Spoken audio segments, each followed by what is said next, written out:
आदाब नाजरीन, डीडी उर्दू के इस स्पेशल प्रोग्राम हेलो डॉक्टर में मैं रतिका मेहरा आप सभी का इस्तकबाल करती हूँ।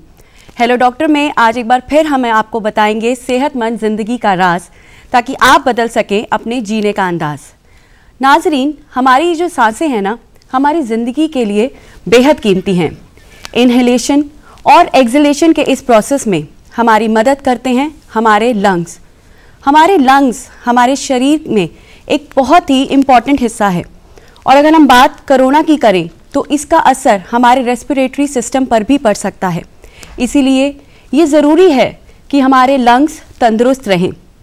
नाज़रीन, अगर आप या आपका अपना कोई लंग्स की किसी परेशानी से जूझ रहा हो तो आप हमारे स्टूडियो के टोल फ्री नंबर पर कॉल कर सकते हैं और हमारे एक्सपर्ट से अपने सवाल पूछ सकते हैं।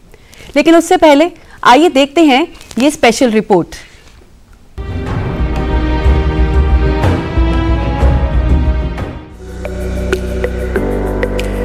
नाजरीन, कुदरत ने हमारे जिस्म के हर एक उज़्व की खास अहमियत और इफादियत रखी है, और इन्हीं में से एक हैं हमारे फेफड़े, जिन पर हमारा सांस लेने का निजाम मुनहसर है।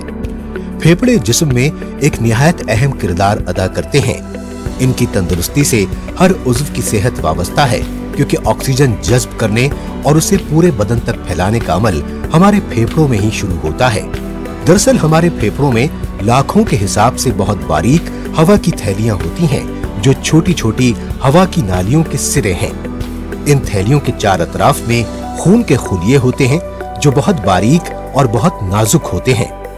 इन खुलियों के जरिए खून हमेशा हवा की थैलियों से मिलता है, जिससे हमारे फेफड़ों की दीवारें लचकदार होती हैं।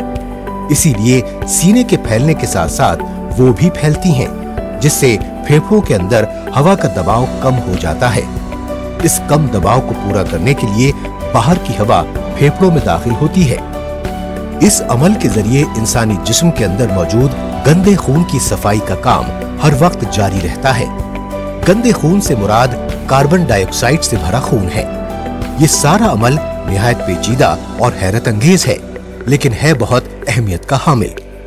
अगर हमारे फेफड़े सेहतमंद होंगे तो हम मेहनत और मशक्कत का काम आसानी से कर पाएंगे, और अगर उनकी सूरत हाल खराब होगी तो हमारा सांस फूल सकता है, सांस लेने में तकलीफ हो सकती है, और जल्द ही हम थकान महसूस कर सकते हैं।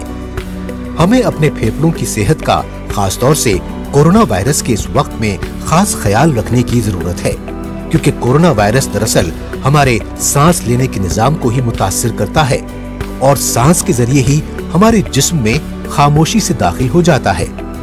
सबसे पहले ये वायरस उन खुलियों को मुतासिर करता है जो हमारे गले, सांस की नली और फेफड़ों में होते हैं, और उन्हें कोरोना वायरस की फैक्ट्रियों में तब्दील कर देता है। इसके बाद हमें सांस लेने में परेशानी का सामना करना पड़ सकता है, जिसके सबब मरीज को ऑक्सीजन की जरूरत महसूस होने लगती है। कोरोना वायरस के अलावा सांस से मुताल्लिक मुख्तलिफ बीमारियों की वजह सिगरेट नोशी और बढ़ती हुई आलूदगी भी है। 2019 के एक सर्वे के मुताबिक सांस की बीमारियों के सबसे ज्यादा मरीज केरला में पाए गए थे, जिनकी तादाद 56 लाख थी। इसके बाद राजस्थान और मगरबी बंगाल में सांस के ज्यादा मरीज मौजूद थे। नाजरीन, जिन लोगों को पहले से ही कोई सांस की बीमारी है, या वो अफराद जिन्हें इसका खतरा लाहिक है, उन्हें कोरोना वायरस के इस वक्त में ज्यादा एहतियात की जरूरत है। हम सबको कोरोना से मुताल्लिक तमाम एहतियाती तदाबीर पर सख्ती से अमल करना चाहिए, ताकि हम और हमारे अहले खाना महफूज और सेहतमंद रहें।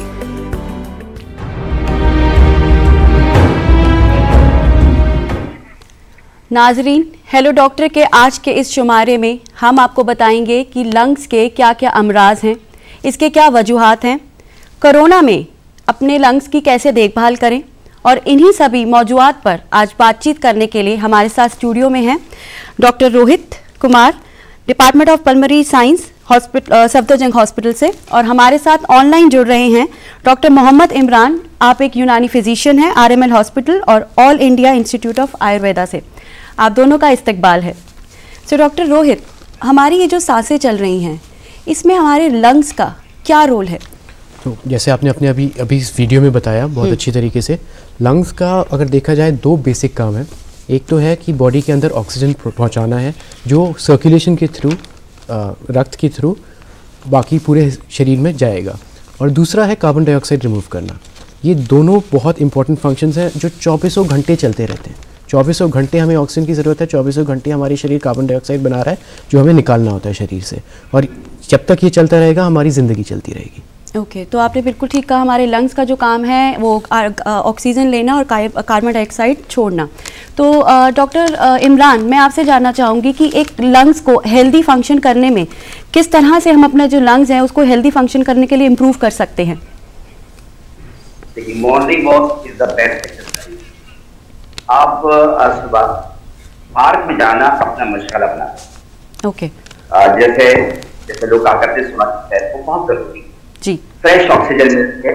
अभी डॉक्टर रोहित ने बिल्कुल सही कहा कि एक 24 घंटे में प्रोसेस चलता रहता है, ऑक्सीजन इनटेक और कार्बन डाइऑक्साइड बाहर जाना। तो इस सिलसिले में एक तो सिगरेट नोशी से बिल्कुल दूर रहे, क्योंकि वैसे हमारे यहाँ बहुत आलूदगी है और बहुत ज्यादा पॉल्यूशन है। दूसरी, एक भीड़ भाड़ इलाके से थोड़ा सा एहतियात बरतें। एक इसमें बहुत जरूरी चीज है, जहां पेड़ सो रहे हों वहां थोड़ा सा कम जाए, खास तौर से इस दौर में जहां महामारी फैली। ओके, तो डॉक्टर इमरान, आपका ये कहना है कि पॉल्यूशन से ऑफ कोर्स हमें बचना चाहिए, और जो भी आपने ये पेंट स्मेल की बात की, तो इसमें किस तरह की प्रॉब्लम्स आ सकती हैं? लाइक आप किसी एलर्जी की बात कर रहे हैं? जी, ये केमिकल एलर्जी कहलाती है। मैंने देखा है जो एस्थमा के पेशेंट्स हैं, तो मैंने उनसे कई बार मालूम किया कि ऐसा क्या हो रहा है, कहने लगा हमारे घर में पेज चल रहा है। ओके। तो उनका सांस घुटने लगता है उससे। ओके। तो हम वो अवॉइड कराते हैं उनसे, और कोशिश करते हैं कि मॉर्निंग वॉक के लिए उनको भेजें, और इनहेलेशन, जैसा मैंने कई बार बताया। जी बिल्कुल। तो जी, क्लोनी और अजवाइन का इनहेलेशन इसमें बड़ा मुफीद साबित हुआ। सो नाज़रीन, जैसे कि डॉक्टर इमरान ने हमें बताया कि मॉर्निंग वॉक हमारे लिए बेहद ज़रूरी है। अभी हम इसके ऊपर अभी बात करेंगे कि किस तरह से हम आगे और टेक केयर कर सकते हैं अपने लंग्स की। तो डॉक्टर रोहित, मैं आपसे जानना चाहूँगी कि ऐसे कौन से ऐसे कोई वार्निंग साइंस होते हैं कि अब हमें जैसे पता लगे कि हाँ, अब हमारे लंग्स में किसी तरह की कोई दिक्कत आ रही है? हाँ, तो लंग्स में ना अगर कोई भी लक्षण आते हैं, जो सिर्फ लंग्स के अगर पॉइंट ऑफ व्यू से मैं बात करूँ, तो अगर किसी को खांसी आ रही है, किसी को खांसी में बलगम आ रही है, हो सकता है बलगम में खून आ रहा हो, ये हो सकता है कि उसकी सांस फूल रही हो, थोड़े जब सांस फूले तो एक साइंस है कि ऐसे करके एक आवाज़ आती है जो हमें बताती है कि शायद सांस की नली में सूजन हो रखी है, जिसकी वजह से हवा को अंदर बाहर जाने में दिक्कत आ रही है। Okay. तो ऐसे कई लक्षण होते हैं, छाती में दर्द हो रहा है, तो अगर कोई मरीज़ ये सब लक्षण हमें बताता है तो हमें एक आइडिया मिल जाता है कि फेफड़े के कौन से हिस्से में क्या दिक्कत आ रही है, और फिर हम आगे का उसका इलाज कर सकते हैं। तो ये जो अभी आपने सिम्टम्स बताए हैं, ये सिम्टम्स एक मरीज का मतलब कितना टाइम तक उसको वॉच रखे कि मतलब अगर 1 या 2 दिन, या फिर अगर लंबे समय तक चलता है? आप कोविड के तात्पर्य में बोल रहे हैं या नॉर्मली? ये सिम्टम्स कभी भी हो सकते हैं। कभी मौसम बदला तो हो सकता है, कभी हमें कोई इन्फेक्शन हो गया तो हो सकता है, बीमारी कभी भी आ सकती है। तो ये सब बीमारी के लक्षण है। कभी भी जब, तो इसके लिए तो हमें हमेशा ही अलर्ट रहना पड़ेगा। जब भी हो हमें एक डॉक्टर से बात करनी चाहिए, परामर्श करना चाहिए कि आगे हमें क्या इलाज करना है। ओके, बिल्कुल। तो डॉक्टर इमरान, मैं आपसे जानना चाहूँगी कि जैसे कि इस टाइम हम देख रहे हैं कि ओमिक्रॉन का वेरिएंट इस टाइम है, तो इसका कितना असर हमारे लंग्स पर पड़ रहा है? देखिए, ओमिक्रॉन का असर लंग्स पर नहीं पड़ रहा है। ये थ्रोट तक नहीं महदूद है। ओके। और अब कोरोना जो है वो पहुंच जाता है लंग्स में, जिससे निमोनियासिस की शक्ल अख्तियार करनी पड़ती है, और वो जो हमारा ऑक्सीजन लेवल है वो कम होने लगता है। तो उसके लिए हमने कई बार बताया कि ऑक्सीमीटर रखें। अगर 90 के ऊपर आपकी ऑक्सीजन लेवल है तो कोई घबराने की बात नहीं। अगर उससे नीचे कहीं जाता है तो आप जरूर किसी अच्छे डॉक्टर से रुजू करें और उससे कांटेक्ट करें। But self medication is very useful. आजकल लोग खुद दवाएं जो खरीदते हैं ना, वो बहुत नुकसान है। बिल्कुल, कोशिश करें। बिल्कुल। तो नाजरीन, ये बहुत ज़रूरी है कि घर में भी रहकर आप अपना ऑक्सीजन लेवल चेक करते रहिए। और तो ये राहत की बात है कि ओमिक्रॉन अभी इतना असर नहीं कर रहा है हमारे लंग्स पे, बट फिर भी हमें एहतियात तो बरतना ही चाहिए। तो डॉक्टर रोहित, अगर हम एलोपैथी व्यू से बात करें ओमिक्रॉन की, तो आप इसमें क्या कहना चाहेंगे? देखिए कि ये किस तरह से वर्क कर रहा है ओमिक्रॉन? एक तो है कि कोरोना वायरस, जैसे सर ने कहा, यूजुअली गले में रहता है, बट कुछ कुछ प्रतिशत केसेस में वो फेफड़ों तक पहुंच के फेफड़ों में नुकसान करके ऐसा कर देता है कि ऑक्सीजन की मात्रा गिर सकती है। तो हम जब एलोपैथिक पॉइंट ऑफ व्यू से बोल रहा हूँ, अगर हम उसको डिवाइड करते हैं तो उसको माइल्ड, मॉडरेट एंड सिवियर में करते हैं। माइल्ड वो केस है जिसमें थोड़े से हल्के से लक्षण हैं, गले में शायद खराश है, नाक जुकाम है, और वो फेफड़े तक या उसमें ऑक्सीजन की मात्रा फॉल नहीं करती 94 के नीचे। जब वो मॉडरेट हो जाता है तब उसमें मात्रा, ऑक्सीजन की मात्रा जो है वो 90 to 94 में रहे, तो उसमें हमें पेशेंट को शायद भर्ती करना पड़े, बाहर से ऑक्सीजन देना पड़े, कुछ और दवाइयाँ देनी पड़े, और उस बीमारी और फेफड़ों में जो सूजन है उसको कम करने की कोशिश करनी होती है। एंड सिवियर होता है जब वो 90 के नीचे भी आ जाए, आइडियली ऐसे केस को शायद ICU में भी एडमिट करना पड़े। अब रही बात इस वेव में, हमने पुराना जो वेव आया था, डेल्टा वेव, जो सेकेंड वेव था जो हमने देखा था, उस पर काफ़ी केसेस थे जिनको ऑक्सीजन की ज़रूरत पड़ रही थी।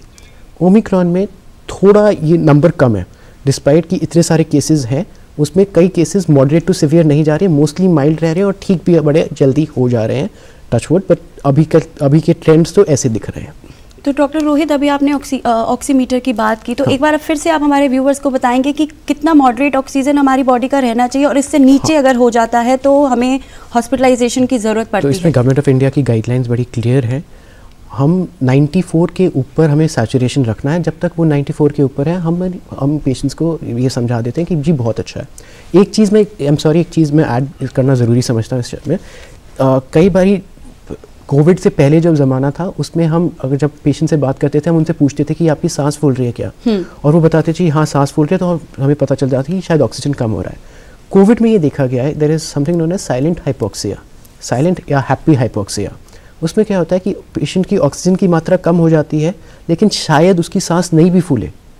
तो इसके लिए ये बहुत ज़रूरी है कि मरीज़ अपना ऑक्सीजन नापता रहे, वो सिर्फ अपने लक्षण के हिसाब से अपना इलाज ना करे, वो ऑक्सीजन नापे। अगर वो 94 के ऊपर है, बिल्कुल शांत रहे, खुश रहे।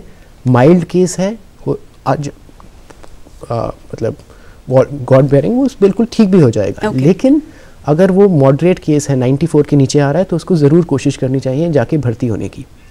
अब वो अगेन हम एज डॉक्टर्स डिसाइड करेंगे 90 के इतना है या मतलब कितने ऑक्सीजन पे हम वार्ड या ICU में एडमिट करके तो उसके बेसिस पे क्या क्या ट्रीटमेंट दे सकते हैं मरीज़ को, ताकि हम उसका ऑक्सीजन लेवल मेंटेन कर पाए। वो डॉक्टर की सलाह ही ले अगर हॉस्पिटलाइजेशन की ज़रूरत पड़ती है। बिल्कुल ठीक। तो ऑक्सीमीटर रखना ये बेहद ज़रूरी है आई थिंक अभी घर में, बिकॉज कोविड टाइम में तो आप अपना पल्स चेक कर सकते हैं। लेकिन डॉक्टर इमरान, मैं आपसे जानना चाहूँगी कि हमने देखा जब पीछे जो दो वेव्स आई तो लोगों में इतना स्ट्रेस हो गया था, इतना डर हो गया था कि वो हर वक्त ऑक्सीमीटर लेके अपना लेवल नापते रहते थे या टेस्ट करवाते रहना। तो इसका हमारी मानसिक सेहत पे कितना असर पड़ता है? देखिए, जो सबसे जरूरी है वो साइकोलॉजिकल इफेक्ट बिल्कुल आने दें और कोशिश करें कि खुद इलाज ना करें। हमेशा डॉक्टर से मशवरा करें और जो डॉक्टर एडवाइस करें वो करें। मैंने देखा पिछले जो लहर आई थी उसमें ऑक्सीमीटर हर मिनट में लोग टेस्ट कर रहे हैं और ज़हनी तौर से इतने परेशान थे कि उनको हॉस्पिटलाइज करना पड़ा और वहां जाकर भी बहुत सारी परेशानियां उनके साथ पेश आई। फाइनेंशियल प्रॉब्लम, कोई दूसरी परेशानी, उसमें सिर्फ बहुत इत्मीनान के साथ डॉक्टर से कॉन्टेक्ट करना है। जैसे डॉक्टर रोहित है या जो भी स्पेशलिस्ट हैं उनसे कांटेक्ट करना है और जो एडवाइस करें मरीज को सिर्फ वो करना है और अपना ज़हनी तवाज़ुन यानी जो साइकोलॉजिकल इफेक्ट है उसको ना आने दें। बिल्कुल। तो नाज़रीन, जैसे कि हमारे माहिरीन ने बताया कि कुछ भी करने से पहले डॉक्टर की सलाह लेना बेहद ज़रूरी है। तो डॉक्टर रोहित, ये तो माना जा रहा है कि महामारी से बचने के लिए, इस कोविड से बचने के लिए लंग्स का स्ट्रॉन्ग होना, मजबूत होना बेहद ज़रूरी है। तो ये हमें कैसे पता चले कि हमारे जो लंग्स हैं वो स्ट्रॉन्ग हैं या वीक हैं? देखिए, एक तो है कि अगर आपकी फेफड़े ठीक हैं, अगर आपके लंग्स स्ट्रॉन्ग हैं, तो आपकी एक्सरसाइज करने की क्षमता बिल्कुल ठीक रहेगी। आप दौड़ोगे, आराम से दौड़ पाओगे। जैसे जैसे लंग्स हल्के हल्के वीक होंगे, शायद आपकी एक्सरसाइज करने की कैपेसिटी जो है वो कम होने लगेगी। और भी अगर फेफड़ा कमज़ोर हो जाए तो ऐसा भी हो सकता है बैठे बैठे भी आपकी सांस फूलने लगे। और भी वीक हो जाए तो आपको बाकी लक्षण आने लगेंगे, खांसी होने लगेगा, बलगम आ सकता है, डिपेंडिंग ऑन कि फेफड़े के किस हिस्से में दिक्कत आ रही है। तो एक तो है कि आप अपने सिम्टम्स को मॉनिटर करते रहिए। अगर आपको लगता है कि जी कोई दिक्कत है तो आप अपने डॉक्टर से परामर्श कर लीजिए, वो आपको बता सकता है, कुछ टेस्ट करवा सकता है, जिससे हमें भी एज फिजिशियंस एक आइडिया मिल जाता है कि लंग्स की कैपेसिटी कितनी है, लंग्स की कितना वो काम कर रहे हैं। ओके। एंड एक चीज़ जो आपने बोला, आजकल हर किसी के पास सैचुरेशन प्रोब होता है, तो अपना सैचुरेशन नाप के भी एक देख सकता है, या थोड़ा एक्सरसाइज करके अपना सैचुरेशन देख सकता है कि ठीक है। अगर वो ठीक है, मोर और लेस पेशेंट का लंग्स ठीक अच्छे काम कर रहे हैं। ओके। तो अगर हम बात करें किसी मरीज़ की कि जिसका लंग अगर वीक है, कमज़ोर है, तो उसके ऊपर इस कोरोना वायरस का कितना असर पड़ सकता है, और ऐसे क्या क्या बीमारियां हैं जो लंग्स की उसे हो सकती हैं? ओके। एक है कि पेशेंट को पहले से एक प्री एग्जिस्टिंग लंग डिसऑर्डर है, शायद एस्थमा है, COPD है, या शायद पहले कभी TB हुआ हो जिसकी वजह से फेफड़ा पहले से कमज़ोर है, या कोई उसका ऑक्यूपेशन ऐसा हुआ जिसकी वजह से फेफड़े में बहुत धूल मिट्टी जम जाती है, वो वाली दिक्कतें हैं। तो ऐसे में जब फेफड़ा पहले से कमज़ोर है, उसमें एक छोटा सा निमोनिया भी बहुत दिक्कत कर सकता है। राइट। तो इसीलिए ये ज़रूरी है कि ऐसे जो मरीज़ होते हैं वो अपनी दवाई हमेशा मेंटेन करके रखें, अपनी दवाई ना छोड़े पहली चीज़ तो, ताकि वो अपने आप को मतलब अपने लंग्स को जितना सपोर्ट करके हेल्दी रख पाए वो रख पाए। दूसरा आपका सवाल था कि क्या क्या प्रॉब्लम्स हो सकती हैं। देखिए, उनकी जो प्री एग्जिस्टिंग डिसऑर्डर है वो तो बढ़ ही सकता है, कोविड भी उनको सीवियर हो सकता है। और ऐसा नहीं है कि सिर्फ लंग के मरीज़ हैं, जैसे किसी को शुगर की बीमारी है, डायबिटीज़ है which is poorly controlled, hypertension है जिसको कंट्रोल नहीं है, ओबेसिटी है, किडनी के जो मरीज़ हैं जो डायलिसिस पे हैं, लिवर के मरीज़ हैं, कैंसर के मरीज़ हैं, इन सब मरीज़ों में उनमें रिस्क ये होता है कि अगर उनको कोविड हो तो वो शायद सीवियर हो, तो उनको तो और भी एहतियात बरतना चाहिए। बिल्कुल। तो नाजरीन, अगर आप भी किसी तरह की इस तरह की गंभीर बीमारी से ऑलरेडी जूझ रहे हैं, जैसे कि डॉक्टर रोहित ने बताया, तो प्लीज़ आप अपना इस कोविड पीरियड में अपना खास ख्याल रखें। तो डॉक्टर इमरान, अभी सर ने बताया कि ब्रीदिंग जैसे सांस फूलने लगता है, ये सब जो सिम्टम्स उन्होंने अभी बताए, तो हम इन सब चीज़ों में मानते हैं कि योग कहीं ना कहीं बड़ा महत्वपूर्ण हिस्सा है हमारी ज़िंदगी का। तो लेकिन अभी समय के चलते हुए लोग बहुत बिजी हो गए हैं, इतना टाइम नहीं दे पाते हैं, तो क्या आप कुछ इस तरह से कोई आसन बता सकते हैं जो घर बैठे थोड़े ही वक्त में एक इंसान कर पाए और जिससे उसे क्या कहते हैं लंग्स स्ट्रॉन्ग करने में उसे बेनिफिट हो? देखिए, सबसे जरूरी चीज है हमारा लाइफ स्टाइल। ये चीजें अच्छी सेहत के लिए निहायत जरूरी। नंबर 1, रेगुलर एक्सरसाइज जी, and morning walk is the best exercise जी। नंबर 2 है बैलेंस डाइट, राइट। और नंबर 3 है साउंड स्लीप। बचपन में हमने पढ़ा था कि early to bed early to rise makes a man healthy. तो जल्दी सोना और जल्दी उठना, ये 3 चीजें अगर इंसान करता है तो मुझे यकीन है कि वो यकीनी तौर से सेहतमंद रहेगा। और जहां तक योग आसन का सवाल है, तो आप लोग सब इंटरनेट से वाकिफ हैं, कोई भी योग सुबह जरूर करें, मगर मेरा जाती मशवरा ये है कि मॉर्निंग वॉक के लिए वक्त जरूर निकालें और जल्दी सो जाए और जल्दी उठ जाए। डॉक्टर इमरान, इसमें ब्रीदिंग एक्सरसाइज कितनी हेल्पफुल है?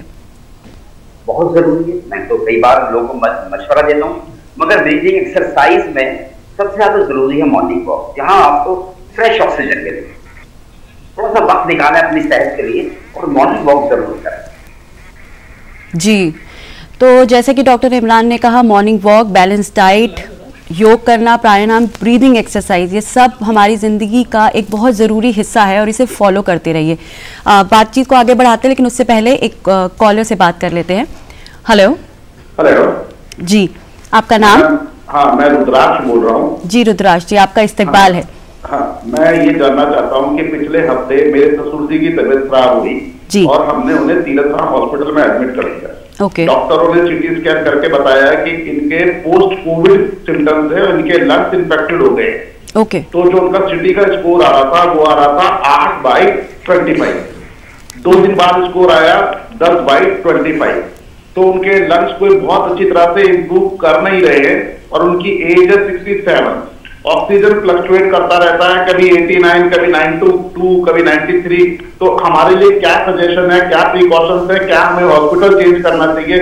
हमें प्लीज थोड़ा हेल्प कीजिए जी। डॉक्टर रोहित, आप क्या सजेशन देना चाहेंगे? देखिए, आपको समझना पड़ेगा, इनको पोस्ट कोविड हुआ था। मुझे जो समझ में आ रहा है उसका ये है कि कोविड की वजह से लंग्स में थोड़े निशान पहले से बने हुए थे और उसमें कोई सेकेंडरी इन्फेक्शन हुआ है जिसके लिए आपने शायद भर्ती कराया है। अभी इनको शायद कोविड नहीं है, जो मुझे समझ में आया है। तो ऐसे में ना एक डिजीज लंग, जैसे मैंने आपसे बोला कि एक वीक लंग में हल्का सा भी एक इन्फेक्शन काफ़ी सिवियर हो सकता है। Okay. अब आपने उनको जहाँ पे भर्ती किया है वहाँ के डॉक्टर्स आई एम श्योर बिल्कुल अच्छा ख्याल रख रहे होंगे, देख रहे होंगे। एंड होता क्या है कि मरीज़ का जो स्टेटस है उसके बेसिस पे ट्रीटमेंट डिसाइड होता है। स्टेटस मतलब उनकी ऑक्सीजन की मात्रा अगर 90 है तो उनको इतना लीटर ऑक्सीजन देंगे, उससे कम है तो उससे ज़्यादा ऑक्सीजन देंगे, तो वो टाइट्रेट किया जाता है और ऑक्सीजन का लेवल बॉडी में मेंटेन करके रखा जाता है। कई चीज़ें हैं, अगर ज़्यादा ज़रूरत पड़े तो शायद वेंटिलेटर की भी ज़रूरत पड़ सकती है। अब पेशेंट के मैनेजमेंट में ये होगा कि उनको एंटीबायोटिक्स दिए जाएंगे जिससे हम वो इन्फेक्शन जिसके वजह से अभी की जो वर्सनिंग है वो उस इन्फेक्शन की वजह से है, हम उस इन्फेक्शन को ट्रीट करने की कोशिश करेंगे। तो आई थिंक वहाँ के डॉक्टर्स वैसे भी वो ट्रीटमेंट कर रहे होंगे। ये एक दिक्कत रही थी कि पिछले वेव में कई लोगों को कोविड संक्रमण हुआ था जिसकी वजह से कोविड ठीक होने के बावजूद भी फेफड़ों में थोड़े निशान रह गए थे। ओके। एंड उसके वजह से लंग्स थोड़े वीक रहे हैं। कुछ लोग तो शायद अभी भी ऑक्सीजन का यूज़ कर रहे हैं घर पे भी, बट जो आपका केस बताया, जो सुनने में मुझे लग रहा है वो ऐसा लग रहा है कि उनको अभी कोई एक्यूट इन्फेक्शन हुआ है, हॉस्पिटल में है, डॉक्टर्स देख रहे हैं और इन्फेक्शन का इलाज कर रहे हैं। तो आप प्लीज़ थोड़ा पेशेंटली रुकिए। हो सकता है कि शायद ऐसा नहीं होता कि मरीज़ को आज इंजेक्शन दिया कल ठीक हो जाएगा, थोड़ा आपको पेशेंटली रुकना पड़ेगा, दवाइयों का असर आने में भी टाइम लगेगा, बट इट इज़ पॉसिबल कि 48 to 72 आवर्स में आप एक अच्छा ट्रेंड देखें। शायद उनकी ऑक्सीजन की रिक्वायरमेंट कम होने लगे, शायद वो आपसे बातचीत करने लगे, शायद उनकी सांस फूलने की दिक्कत कम हो जाए। ये सब चीज़ें मॉनिटर की जाती हैं जब मरीज़ में सुधार देखना होता है। अगर आपका कोई और भी सवाल हो तो आप डॉक्टर रोहित से पूछ सकते हैं, जैसे कि डॉक्टर रोहित ने अभी आपको गाइड किया है। अगर धन्यवाद ये बताने के लिए। ओके, बहुत बहुत शुक्रिया। Thank you. तो आपने कहा कि ये जो प्रॉब्लम इस वक्त हमने सुनी तो बहुत ज़्यादा सीवियर, हमने भी देखा है कि कुछ केसेस में पीछे वेव्स में ये हुआ है कि कोविड नेगेटिव है, बट कहीं ना कहीं उसके सिटी स्कैन में या एक्सरे की रिपोर्ट्स में पैचेस देखने को मिलते हैं। वो क्या चीज़ है? देखिए, जब आपको सीटी में पैच मिलता है it is a radiological diagnosis. X-ray में आपने डायग्नोस कर दिया कि जी हाँ लंग में सूजन है, और उसके कई कारण हो सकते हैं। एक ये भी हो सकता है कोविड हो, एक हो सकता है कोई और वायरस हो, कोई और इन्फेक्शन हो जिसकी वजह से लंग में ऐसे पैचेस दिख रहे हैं, या कोई और बीमारी हो जिसकी वजह से लंग में ऐसे पैचेस दिख रहे हैं। अब ऐसा भी हमने देखा था कि कुछ केसेस में पहले रिपोर्ट कोविड की नेगेटिव थी, शायद दूसरी या तीसरी बार में वो पॉजिटिव आ गया। Okay. तो उसके भी कुछ होते हैं कि कोई भी जो डायग्नोस्टिक टेस्ट किया जाता है 100% एक्यूरेट नहीं हो सकता। क्या पता उसने वो टेस्ट ने मिस कर लिया हो, या ठीक से जो सैंपल लिया था वो कलेक्ट नहीं हुआ हो, या ठीक से वो ट्रांसपोर्ट नहीं हुआ हो, लैब में पहुंचने में देरी हुई हो, कोई प्रोसेसिंग एरर हो, कुछ कारण की वजह से आपके रिजल्ट नेगेटिव आया जब आपको वो बीमारी थी। ऐसा हो सकता है, रेयर है लेकिन कभी कभी ऐसा हो सकता है। तो that would be one reason.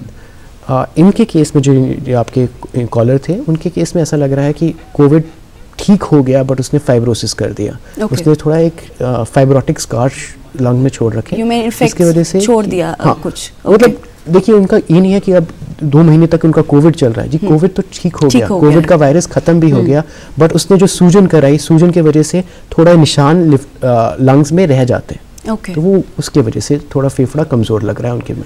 तो मतलब क्या ये कोई परेशानी वाली बात है या? हाँ, देखिए मतलब ऐसे हमारे पास कई ऐसे केसेस थे जिनका ये बहुत लंबा चला, जिनको ऑक्सीजन कई महीनों तक की ज़रूरत पड़ी, और फिर ग्रेजुअली वो वीन ऑफ हो पाए। कुछ तो अभी भी ऑक्सीजन ले पे हैं जो जिनको डेल्टा के वक्त इन्फेक्शन हुआ था। तो ऐसा होता है, कभी कभी प्रेडिक्ट करना मुश्किल होता है कि जी कौन पेशेंट किस सिवियरिटी में जाएगा और कौन कितनी जल्दी ठीक होगा, और कितने में वो फाइब्रोसिस कितनी जल्दी रिजॉल्व करेगा या शायद नहीं भी करेगा। तो ये दिक्कत तो रहती है। एंड इनफैक्ट हमें कोविड की डेथ्स के साथ साथ ये भी देखना पड़ता है कि लॉन्ग कोविड और ये कोविड की ये वाली कॉम्प्लिकेशंस कितने मरीजों में हुई, क्योंकि उनकी क्वालिटी ऑफ लाइफ उससे इफेक्ट हो जाती है। तो क्या समय के साथ ये चीज़ें ठीक हो जाती हैं? थोड़ा बहुत इम्प्रूवमेंट होता है, पूरी तरह तो जी बिल्कुल नहीं।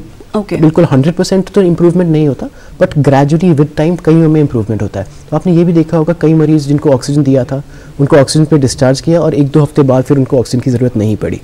तो विद टाइम थोड़ा बहुत इम्प्रूवमेंट तो हो सकता है। तो we should just be hopeful कि जी हाँ हमारा मरीज भी विद टाइम ठीक हो जाएगा। बिल्कुल, तो बिल्कुल ठीक कहा डॉक्टर रोहित ने, पॉजिटिव रहना बेहद ज़रूरी है। तो डॉक्टर इमरान, जैसे कि अभी डॉक्टर रोहित ने बताया, पोस्ट कोविड के बाद जो जिस तरह की लंग्स में जैसे पैचेज हैं या कोई भी आगे और कोई दिक्कत आती है, तो इसमें यूनानी किस तरह से मदद करता है? देखिए, जो सबसे ज़रूरी है वो है, मैंने जैसा किया, बैलेंस डाइट और मॉर्निंग वॉक, इनहेलेशन, इनहेलेशन से जितने भी बैक्टीरिया वो सारे किल हो जाते हैं। और दूसरी ये कि उसका जरूरी साइकोलॉजिकल इफेक्ट नहीं आना चाहिए। डॉक्टर रोहित बिल्कुल सही फरमा रहे हैं, जो लेटेस्ट टेक्नोलॉजी है हमारी, उसके जरिए हम इन्वेस्टिगेशन के जरिए ये सब पता लगाते हैं, मगर पूरी तरह से डॉक्टर को इन्वेस्टिगेशन के ऊपर डिपेंडेंट नहीं होना चाहिए, क्योंकि कई बार एरर हो जाती है, कई बार सैंपल कलेक्ट होने में परेशानी होती है। मैंने देखा है कई बार वो एक आया सैंपल कलेक्ट करने के लिए, तो उसको EDTA वायल में डालना था ब्लड, और वो धोखे से प्लेन वायल में डाल के ले गया। ओके। तो कई बार तो उसमें थोड़ी सी हमारी फर्ज है एज ए डॉक्टर कि हम अपनी मालूमात के मुताबिक या अपनी नॉलेज के एतबार से मरीज का डायग्नोज जरूर तैयार करें। Okay. With the help of investigation, वो भी जरूरी है, मगर अपनी काबिलियत के एतबार से भी हमें कोशिश पूरी करें। बिल्कुल। डॉक्टर इमरान, एक बात और जानना चाहूँगी कि ये कहा जाता है कि गरारे करना या स्टीम लेना, भाप लेना और मास्क लगा के रखना, ये किस हद तक फायदेमंद है इस लंग्स को बचाने के लिए? देखिए, गरारे करना तो बहुत जरूरी है, क्योंकि जो सूजन है हमारे थ्रोट की वो उससे कम हो जाती है। ओके। और इनहेलेशन से जितने भी बैक्टीरिया वो किल हो जाते हैं, जो इन्फेक्शन लंग्स तक नहीं जाने थे वो वही रोक देते हैं। ओके। और मास्क का सवाल यह है कि कॉटन का मास्क लगाएं, खासतौर से आजकल जो बाजार के मास्क आ रहे हैं ना, उनका यूज बिल्कुल न करें। ओके। और घर में जब रहें कोशिश करें मास्क का इस्तेमाल कम से कम करें। भीड़ वाले इलाके में मास्क जरूर लगाएं। बिल्कुल। और जैसा मैंने कहा, और हमारी गवर्नमेंट भी कहती है कि 2 की दूरी बहुत जरूरी है जी, का ख्याल रखें। पॉल्यूशन ना होने दें। अगर कोई सिगरेट स्मोकिंग है तो उसको समझाएं कि भाई कम से कम इन हालात में आप थोड़ा सा दूर रहें। बिल्कुल। तो बिल्कुल नाजरीन, जैसे कि डॉक्टर इमरान ने कहा कि मास्क ज़रूर लगा के रखिए, भीड़ भाड़ वाले इलाकों से बच कर रहिए, और अगर ख़ास तौर पे अगर आपको लंग्स की कोई दिक्कत है तो इन सब चीज़ों को फॉलो करना आपके लिए बहुत ज़रूरी है। तो डॉक्टर इमरान, अगर किसी को, जैसे कि अभी हमने बात की, कुछ पेशेंट्स को पहले से ही प्रॉब्लम होती है, जी I am sorry doctor Rohit, तो कोविड का क्या जो ये असर है, जो इम्पैक्ट पड़ता है, क्या उन पे ज़्यादा पड़ता है जो ऑलरेडी इस सारे प्रॉब्लम से हैं, या जिनके हेल्दी लंग्स हैं उन पे भी इसका ज़्यादा असर पड़ता है? देखिए, ऐसा नहीं है कि जिसका हेल्दी है उसको कोविड सीवियर कभी हो ही नहीं सकता। ऐसे भी केसेस देखे गए हैं, बट उसमें कम होता है। वेराज वो पेशेंट्स जिनमें पहले से बीमारी है, सांस की बीमारी है या किडनी की बीमारी है, लिवर की बीमारी है, पहले से कैंसर के रोगी हैं, कीमो चल रहा है, उनमें सिवियरिटी के चांसेस और रिस्क ज़्यादा होते हैं जी। तो ऐसा 100% नहीं है कि उनको ही होगा और जो हेल्दी है उसको बिल्कुल भी नहीं होगा, दोनों को हो सकता है, लेकिन उसमें चांसेस ज़्यादा हैं। इसमें एक हेल्दी पर्सन में सिवियरिटी के चांसेस कम हो जाते हैं। ओके। अक्सर हम सुनते हैं कि लंग्स में किसी तरह की कोई सिकुड़न आ गई है या लंग्स में किसी तरह की सूजन आ गई है, तो वो क्या चीज़ होती है? कोविड के तात्पर्य नॉर्मल भी अगर हम बात करें तो देखिए, लंग्स में कई बारी बिकॉज ऑफ एक बीमारी है, ब्रॉड बीमारी जिसका नाम है ILD या DPLD। ILD में लंग के जो इंटरस्टिशियम होता है उसमें सूजन आ जाती है और वो सिकुड़ने लगता है, तो फेफड़ा पूरा सिकुड़ने लगता है। उसके कई कारण हैं, बहुत कारण है। रेडिएशन की वजह से हो सकता है, ड्रग्स की वजह से हो सकता है, किसी का ऑक्यूपेशन ऐसा होता है जिनका पत्थर तोड़ने का काम होता है, उनको बहुत डस्ट का एक्सपोजर होता है, उनमें हो सकता है। एंड कभी कभी ऐसा होता है कि जिनको रूमेटोलॉजिकल डिसऑर्डर्स होते हैं उसमें भी हो सकता है। एंड रेयरली क्या, कई बार ऐसा भी मिलता है कि हम सारा वर्कअप करते हैं, हमें कोई कारण भी नहीं मिलता, जिसको हम इडियोपैथिक बोलते हैं। तो ऐसे सूजन के बहुत सारे कारण हैं और कई दवाइयाँ इसके लिए ट्राई की जाती हैं कि हम या तो इस सूजन को रोक पाएँ, आगे इस प्रोग्रेशन को रोक पाएँ। तो डिपेंडिंग ऑन क्या बीमारी मिलती है उसका एक अलग इलाज होता है। ओके।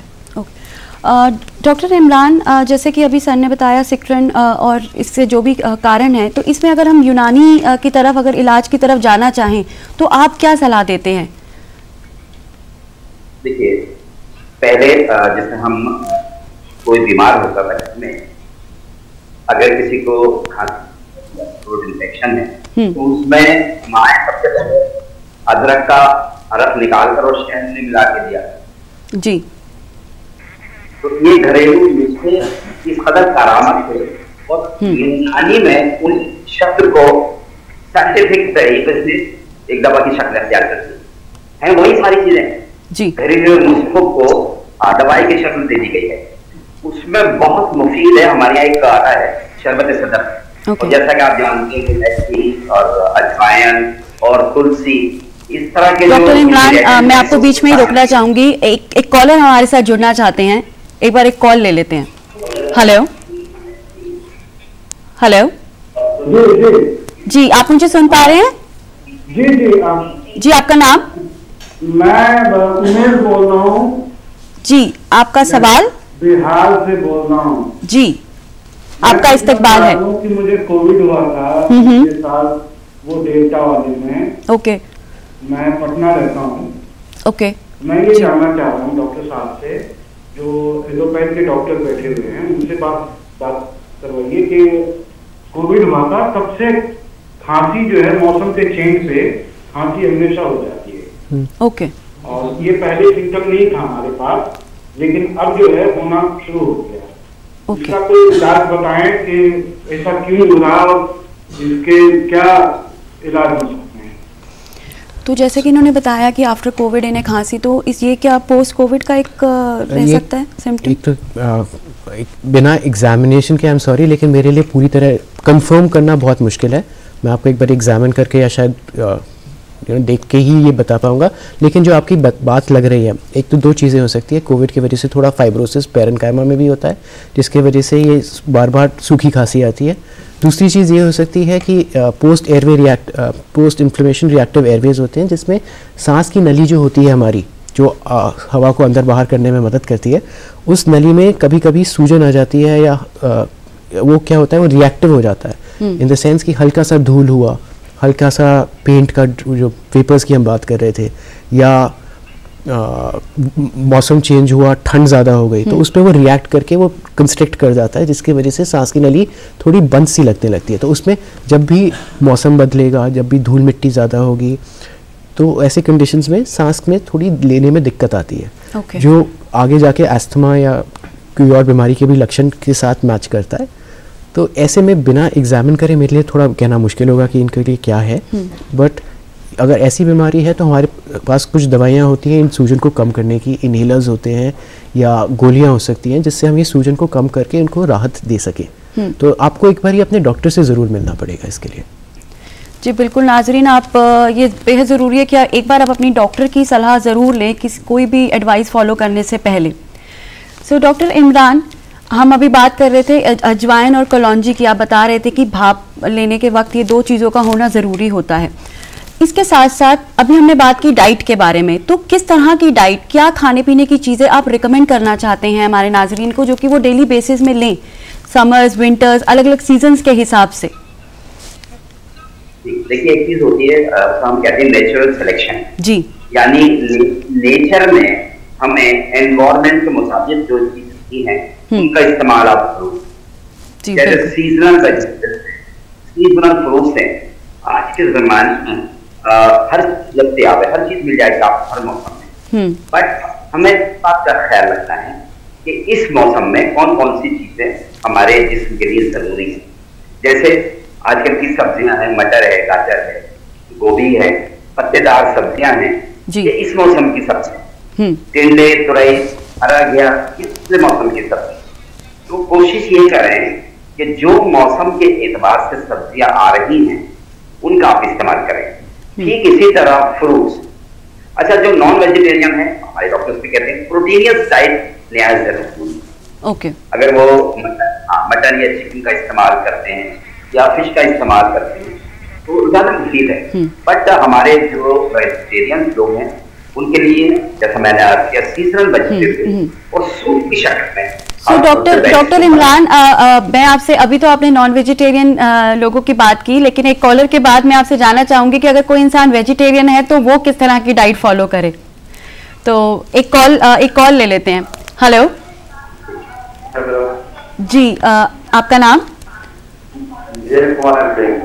जी, आपका इस्तकबाल है जी, पूछिए अपना सवाल। डॉक्टर साहब से बात करना था जी, आप अपना सवाल पूछिए।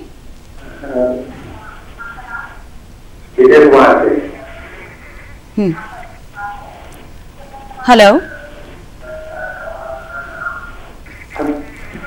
हेलो जी, आप अपनी थोड़ी सी टीवी की वॉल्यूम थोड़ी सी कम कर लीजिए, तो ताकि मैं आपको अच्छे से सुन पाऊं।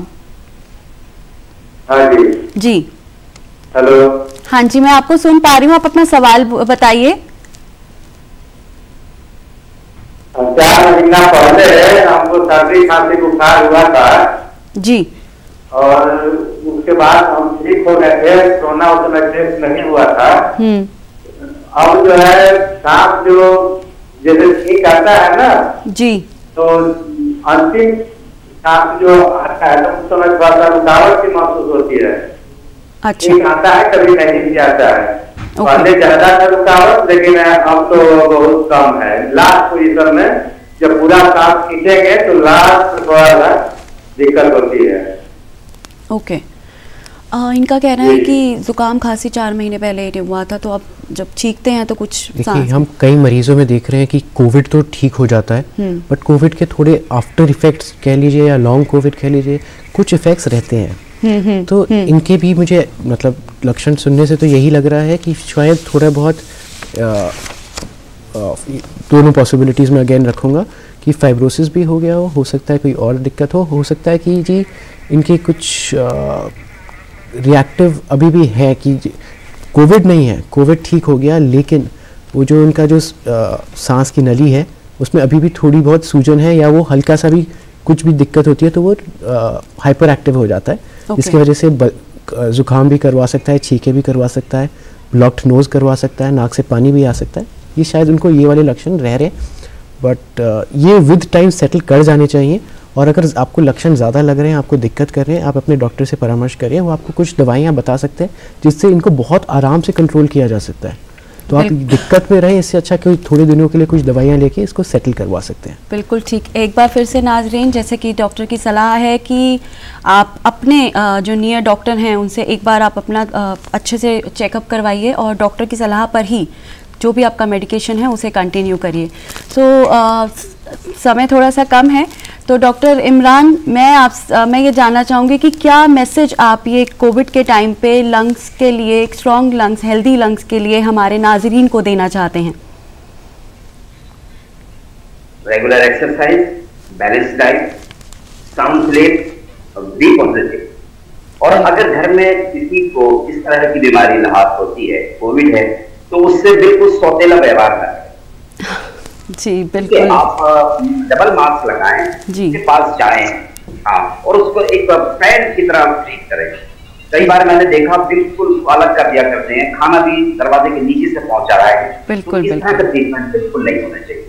साइकोलॉजिकल एक स्थानीय इलाके उसको बहुत स्ट्रॉन्ग रखता है। बिल्कुल सही। एक बात और है जी, इसमें एक चीज और बहुत इंपॉर्टेंट रोल प्ले करती है, वो है म्यूजिक हमारी। म्यूजिक इज ए थेरेपी, और खास तौर से अगर सूफी म्यूजिक आप सुने तो आपको बहुत सुकून मिलेगा। वाह, तो मुझे लगता है ये बेस्ट एडवाइस होगी हमारे नाजरीन के लिए कि म्यूजिक सुनिए। और ये बिल्कुल आपने बिल्कुल ठीक कहा डॉक्टर इमरान की जो भी अगर कोई कोविड पॉजिटिव है तो उससे जो अपना व्यवहार है वो थोड़ा अच्छा रखें, क्योंकि इस वक्त उसको आपकी और अपनों की बहुत ज़्यादा ज़रूरत है। तो डॉक्टर रोहित, आप क्या मैसेज देना चाहेंगे? देखिए, अभी जो हमने अपने first wave, second wave, third wave सब में ये देखा कि बचाव का तरीका वही है, थोड़ी दूरी मेंटेन करके रखिए। एंड जैसे सर ने कहा, आप इमोशनल दूरी मत रखो, फिजिकल दूरी रखो। जी बिल्कुल, ठीक है। तो इमोशनली आप पेशेंट से रहो, उससे बात करो। आजकल फ़ोन की सुविधा सबके पास है। इमोशनल दूरी नहीं होनी चाहिए, बट फिजिकल दूरी शायद ज़रूरी है। फिजिकल दूरी ज़रूरी है बचने के लिए। मास्क बहुत ज़रूरी है। N95 मास्क सबसे अच्छा प्रोटेक्शन देता है। एंड बार बार हाथ धोना, अगर आप बार बार हाथ धो नहीं पा रहे साबुन से तो एटलीस्ट सैनिटाइज करते रहिए बार बार।